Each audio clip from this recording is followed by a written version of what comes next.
So this is the Textnav methodology, or the steps/thought process that we went through in order to create Textnav. An XDG can read a text file. There's actually a block in an XDG that you can give it the name of a text file on the NXT brick, and it will go and read the next line in that text file.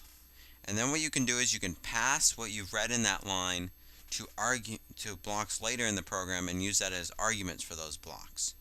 And so in a text file you could put the symbols or the numbers 1, 100, and 25, and that could be interpreted as go forward 25 motor degrees at power 100. Writing a text file like this by hand would be tedious, error prone, and finally difficult to debug. And so what we decided to do was that you could use a computer program to construct a text file for you.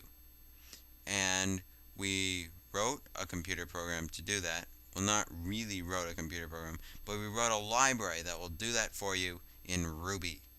And Ruby is an object-oriented scripting language. Basically, it's a programming language.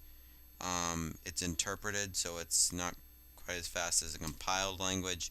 It has a very simple syntax, and which you probably already noticed since you've seen snippets of Ruby code in the previous slides, and we really liked it, and so that's why we chose Ruby. So this is how Textnav works. First things first, you have your computer, and on your computer you have a Ruby program, and you also have an NXTG program. The NXTG program is the interpreter, and it just gets downloaded directly to the NXT brick, and it stays on the NXT brick for the whole FL season. So one NXT download at the beginning of the season. So that's your NXTG interpreter.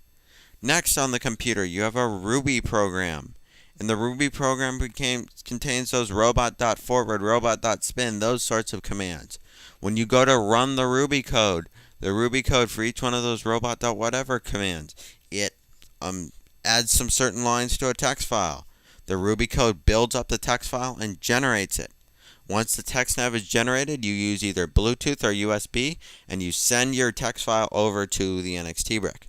Now, on the NXT brick, you run the NXTG code that you sent over from your computer in the beginning on the NXT brick. So you run that NXTG code, and that NXTG code looks at the text file line by line, figures out what you want it to do, and then runs the motors, looks at sensors, does whatever you want accordingly.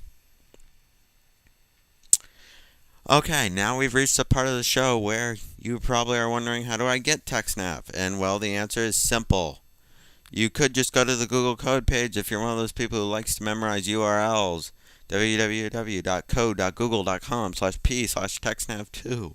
But you're probably not one of those people, in which case you can just do a Google search for Textnav2 and click on the first link. You will, in order to get set up, you should probably follow the instructions in the wiki, and also maybe check out our YouTube videos. And when you're done, and if you have any problems, you can leave your questions on a wiki page, provided that you have a Google account. Okay, now this is our show where we break for a demonstration. So I'm going to actually show you Textnav in action doing a quote-unquote real-world problem. Okay, so for this demo, I have a piece of poster board on my desk with a drawing on it that looks like this. As you can see, it's just a very basic course. I have a black line, and no, I'm not using light sensors on my robot to follow it. This is just a hypothetical path your robot could be taking. The black line represents the path the robot needs to follow, and the purple lines are just there to help you see what the angles are. And this is just a piece of poster board I have on my desk. What I'm going to do is I'm going to show you how really easy it is to program a robot to run the course. to run a course like this when you know measurements, as opposed to NXTG, where in order to get a robot to follow a course like this in NXTG, you'd have to do a lot of trial and error guessing the right rotation values until you finally get something that works. I'm going to show you how this works so much better with Textnav. Okay, so I'm going to zoom back out, and I have my Ruby program over here, and I'm going to add a couple commands. First things first, I'm going to add a robot dot wait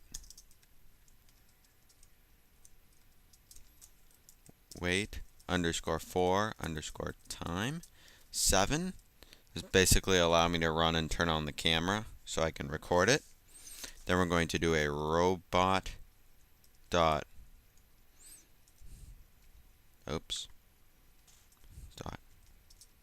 forward, and we want to go at 80 power for how many millimeters is it? We'll just go over here, Shift Z, and you'll see it's 130 millimeters. So 80, 130 for the millimeters, close parenthesis, and I want to do a robot dot spin. It's going to be shift over here. See, it's going to be a right-hand turn for the robot. So that's a negative 80 for the power. And for the number of degrees, it's 60 degrees. And for the sake of time here, you see I have the rest of the course here. I actually have that typed in already. So I'm just going to scroll down and grab all that. And you'll see it pretty much agrees 1-to-1. So there's your spin 60 degrees. Going forward, you're 105. Spinning 140 degrees. Going forward, another 160 millimeters.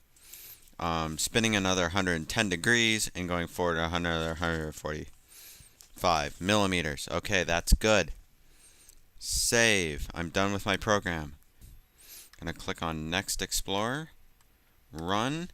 Basically what I'm doing is I'm opening up a program that will allow me to download. Okay, so now I've connected to my NXT brick. I'm going to delete that file off my NXT brick for now. Okay, so what I'm going to do is I'm going to run my demo program in SciT by hitting F5. So you see that ran it. I'll delete the example here, so you can better see this. So F5, and then there's my example. Now I'm going to copy it over to my NXT brick. And you'll notice already that the download was really, really fast. So okay, so now I have the code on my robot, and let's take a video of it.